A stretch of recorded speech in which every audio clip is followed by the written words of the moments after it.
शिवाय। सपने हर कोई देखता है, कोई खुली आँख से दिन में देखता है, कोई बंद आँखों से रात में देखता है।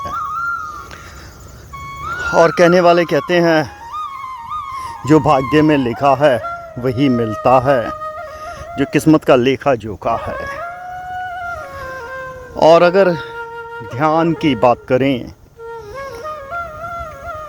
सत्संग संन्यास की बात करें, अगर आपके इंटेलिजेंस में फेथ हो जाए, जो यूनिवर्स का कंपोनेंट है वो लग जाए, तो आपके जो सपने हैं, जो इच्छाएं हैं, वो सिर्फ कागज़ पे नहीं रह जाती, आप जीवन में वो चीज़ें अचीव करते हैं। तो आज बात करेंगे हम कुछ साल पहले जो एक नवविवाहित भक्तों का जोड़ा आया योगी महात्मा के पास।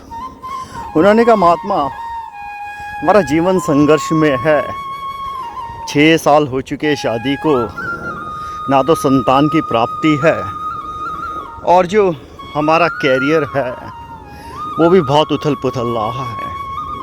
महात्मा ने उनसे पूछा, आप ये बताएं आप अपने जीवन में क्या चाहते हैं।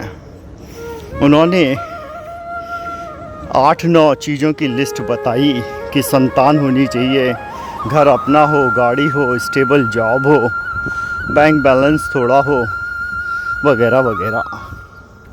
अब योगी महात्मा ने उनसे कहा, आप दोनों एक दूसरे का हाथ पकड़ें और ध्यान करें, ओम नमः शिवाय संतानम। अब आपको संतान की प्राप्ति हो गई है। और दूसरे शब्दों में समझें तो हम टाइम में ट्रैवल कर गए हैं, हम 6 साल आगे चले गए हैं। जब आपके पास संतान है, अब कैसा महसूस हो रहा है।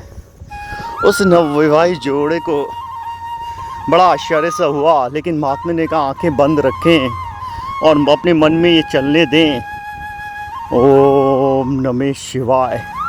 अब आप देखेंगे धीरे धीरे एक बालक जैसे आपकी गोदी में बैठा है और आपको चारों तरफ दिख रहा है।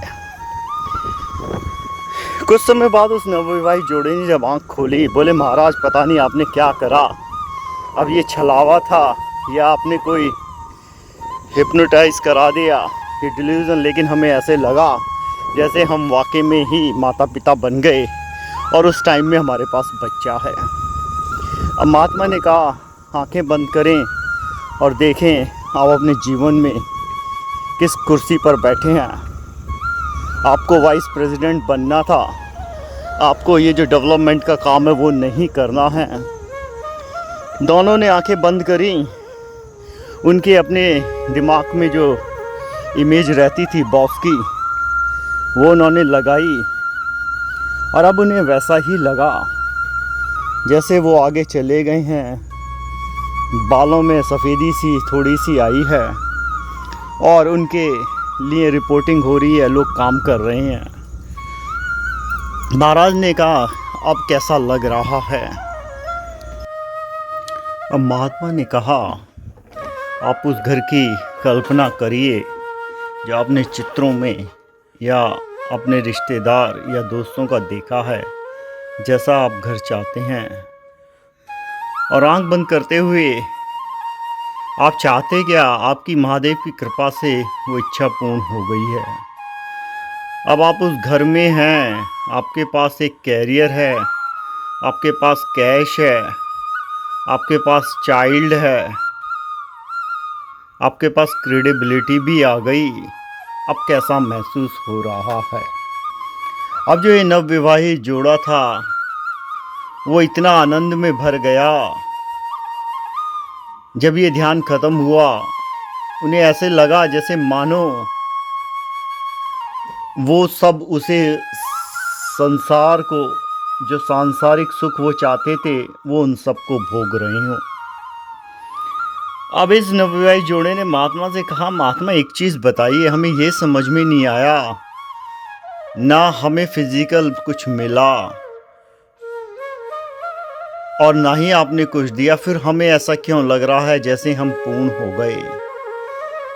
महात्मा ने कहा, अब आप जब भी ध्यान में बैठेंगे ये करना, और कुछ वर्षों पश्चात जब आपकी इच्छाएं पूर्ण हो जाएं तब आप आना। तो दिन बीत गए, साल बीते, महात्मा को याद भी न रहा। काफ़ी लोग आए गए। एक दिन एक गाड़ी दरवाजे के आगे आके रुकी महात्मा के आश्रम के। तो देखा एक नवविवाहित जोड़ा, जो जाना पहचाना सा कुछ लगा काफ़ी साल पहले का, वो महात्मा की तरफ बढ़ रहा था। और भी काफ़ी लोग थे, तो महात्मा कुछ ज़्यादा ध्यान दिया नहीं उस तरफ, और अपना जो सत्संग चल रहा था। ये जोड़े ने उस बच्चे को आगे, जो वो बच्ची थी 3 या 4 वर्ष की आई होगी, वो महात्मा की गोदी के पास रख दिया और कहा, गुरुजी के पैर छुए और आशीर्वाद लें। महात्मा को समझ नहीं पाई ये क्या बात हो रही है। इस चलते हुए ध्यान में, सभा में ये कौन आ गया। तब उस माता पिता ने उस बच्ची के हाथ जोड़े और चरण स्पर्श करके कहा, महात्मा आपने शायद हमें पहचाना नहीं।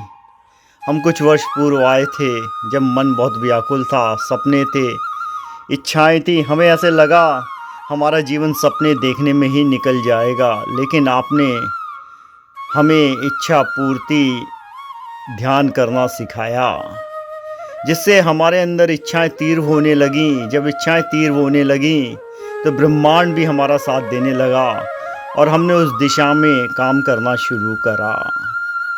हमारा कर्म बढ़ता गया, और आज हमारे पास, उस वक्त अगर हम आपको याद दिलाएं, हम चाइल्ड चाहते थे, क्रेडिट चाहते थे, क्रेडिबिलिटी चाहते थे, कैश, पैसा और घर वगैरह। आज आपके आशीर्वाद से, गुरुदेव के आशीर्वाद से हमारे पास सब कुछ है।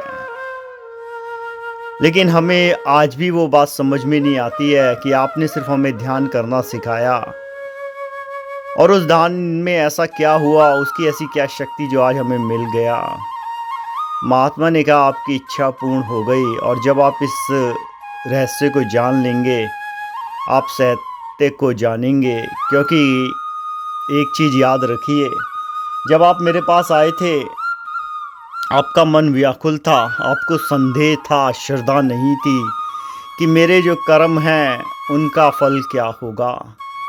अगर गीता को माने तो आपकी जो थी फल की इच्छा पे ज़्यादा रुचि थी कर्म के के बजाय। आपको ये लगता था जो भी आपकी निराशाएं हुई, फेलियर हुआ, कि ये करके भी क्या होगा। अब बाकी उन लोगों को देखते थे हारे हुए लोगों को, तो उस वजह से आपने दिमाग में बहुत ज़्यादा नकारात्मक सोच बना ली थी। जब आप मेरे साथ बैठे, मैंने आपको ये विश्वास दिलाया, जो संदेह था उसे श्रद्धा में बदल दिया महादेव की। तो आप जब काम करने लगे, आप निष्काम काम कर रहे थे, आपको ये लगा जो भी आप कार्य करते हैं, वर्क करते हैं, वो अच्छे से अच्छा करना है। अब वो एक प्रमोशन ओरिएंटेड काम नहीं था, तो आपके उस कार्य को ऑफिस में सहारा गया, और आज आप जिस कुर्सी पर बैठे हैं वो आपके पास है। और आपके पति पत्नी के बीच में जो रिश्तों में जो एक दीवार सी खड़ी हो रही थी पैसे की, वो भी गिर गई। प्रेम बहा, और प्रेम का ये आनंद, जो ये फल है, ये बच्ची ये यहाँ पर है। तो कर्म तो आप ही ने करा, लेकिन 2 बातें याद रखें अगर हम इस घटना से समझें। जब आप फल की इच्छा बिगड़ कर एक कर्म करते हैं, तो आप अपना पूरा दिल लगा देते हैं उस कार्य में। आप ये नहीं डरते कि कल को इसका क्या परिणाम होगा, मुझे फ़ायदा होगा या नुकसान होगा, या अगर ये बेकार गया, अगर इसका जो मुझे को लाभ चाहिए वो नहीं मिला तो करने की ज़रूरत क्या है। दूसरा जो एक अननोन फैक्टर है, जो यूनिवर्स डिफाइन करता है। सभी लोग कर्म करते हैं, एक ही क्लास के, एक ही माँ बाप के, एक से बच्चे, लेकिन फिर भी अलग अलग दिशाओं में और दशा में रहते हैं। ऐसा क्यों? तो ये जो डेस्टिनी है, ब्रह्मांड है, कायनात है, यूनिवर्स है, गॉड है, ट्रूथ है, उसका जो फोर्स है वो मदद करता है आपकी सक्सेस कैसे होगी, कैरियर कैसे होगा। तो अगर आपको अपने सपनों को सच्चाई में बदलना है तो शिव शक्ति पे ध्यान में जाएं और महसूस करें महादेव की कृपा हो गई आपके पास, वो आज ही आ गया जो आगे आने वाले 9 सालों में आना है। और आप जब 9 साल बाद वापस आएंगे तो आप देखेंगे आपने जो सच्ची श्रद्धा से, भक्ति से, कर्म से चाहा वो काफ़ी चीज़ें आपको मिलती हैं। ओम नमः शिवाय।